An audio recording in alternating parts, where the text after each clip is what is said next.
This is going to be a review of the Porsche 911 GTS. This is the 991.1. Ultimately, I think this is the absolute prime sweet spot of Porsche ownership, finished in this rare carmine red with the 20-inch 911 Turbo S central lock alloys. What I absolutely love about the 911 GTS is that they come absolutely jam-specced from factory. Just everything you could think of, they've put it all in it, from the sports exhaust, the Chrono Sport Plus package, the Porsche Torque Vector rear differential. It just improves the handling.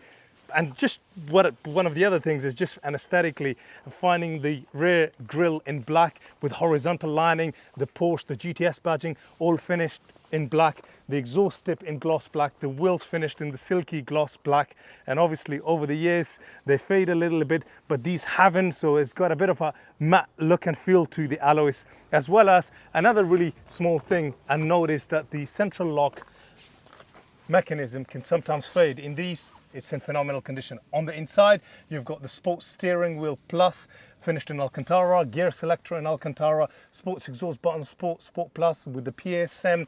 With the GTS is, rather than 10 mil lowered with PSM from factory, it's 20 mil lowered. You've got the sports seats, and they've obviously hardback. Rear seats are also in leather and Alcantara.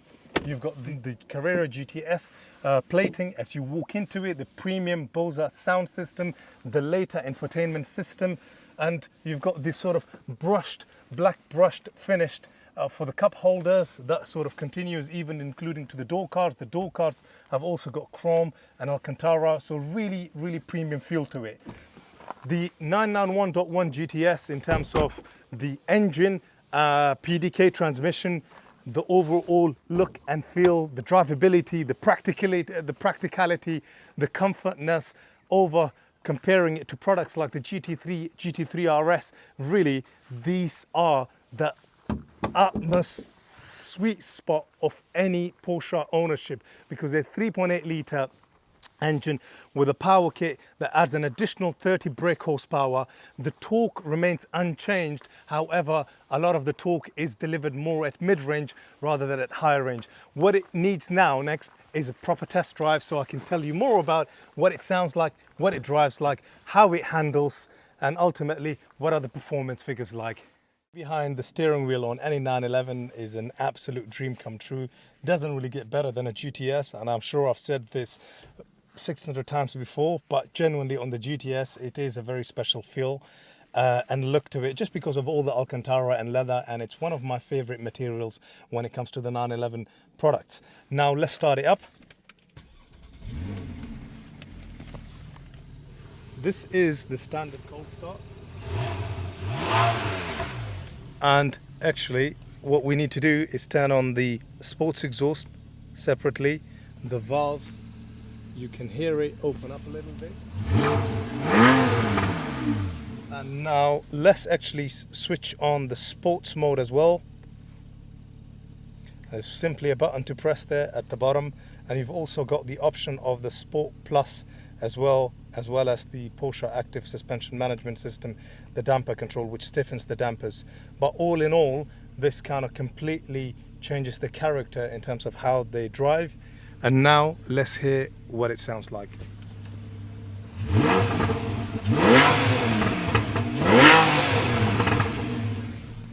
So these gurgles and the pops and the bangs that you hear, imagine this exact sound and energy that you're able to get out of this 911, but more or less at 3,500, 4,000 RPM, going up to 6, 7, 7,500 RPM. It's a God-sent gift. And even though I'm on this just little countryside lane, already the car just really wants to go. It just grunts and sounds phenomenal. And that is the beauty of the GTS. You don't need to be doing a lot from a driver point of view as an input to have it singing and dancing for you. And really, the 991.1 to me is the sweet spot, like no other 911, not even the 997.2 GTS, purely because the PDK transmission takes a life of its own and comes really alive in the Porsche 911, the 991.1s, launched at the Frankfurt Motor Show in October 2011. And I think this is where they just become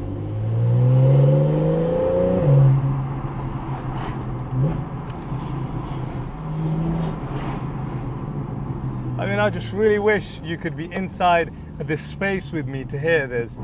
Performance-wise, the figures are absolutely crazy on this, because it's got the power kit. You get the additional 30 brake horsepower. The 3.8 litre naturally aspirated boxer engine produces 424 brake horsepower, a torque of 441 newton meters of torque, a top speed of 189 miles per hour, and the 0 to 62 miles per hour possible in 3.8 seconds. What a car like this really deserves is the continuity of just having an unlimited number of miles put on. And what I absolutely love about the Porsche product is that this is only done a mere 49,000 miles. Imagine you could be doing mileage of mobile phone numbers in a 911 like this. And Porsche, in terms of the product overall, is designed so robustly and also quite practically engaging, because you've got 2 seats at the back, and additionally you've got this big large boot at the front, and ultimately it offers whatever experience you can possibly imagine.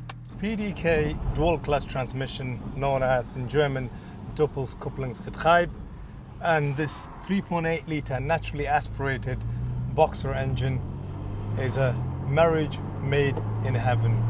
Porsche thought of it so highly that the generation 991, this generation 911s, GT3 and GT3 RSs can only be bought with a PDK transmission, and that's because it was an absolute work of art, both from the way they work, both from the sophistication and the engineering and everything that went behind it.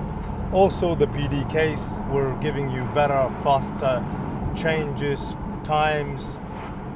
You think of it in any way, form or shape, they were ultimately the better automatic transmissions than any other transmission that were potentially out on the market, but also at the same time in comparison to the manual transmission. When you simply shift that gear selector to the left side, you've got the M in the middle, which says manual, and you've got the minus at the bottom and the plus at the top. What you could do is simply shift it down maybe 2 gears, and you can always use your paddle shifts to actually shift it up a gear as well, or use the paddle shift to drop it a gear, and that gives you that full ability to have total control in terms of driving this Porsche 911. So ultimately you've got the best of both worlds. You've got the PDK transmission that you could just use to poodle around in, or use it to that nth degree as a sports transmission, but also you can slide it across into the left in manual mode and have it just like you would in terms of a manual gearbox.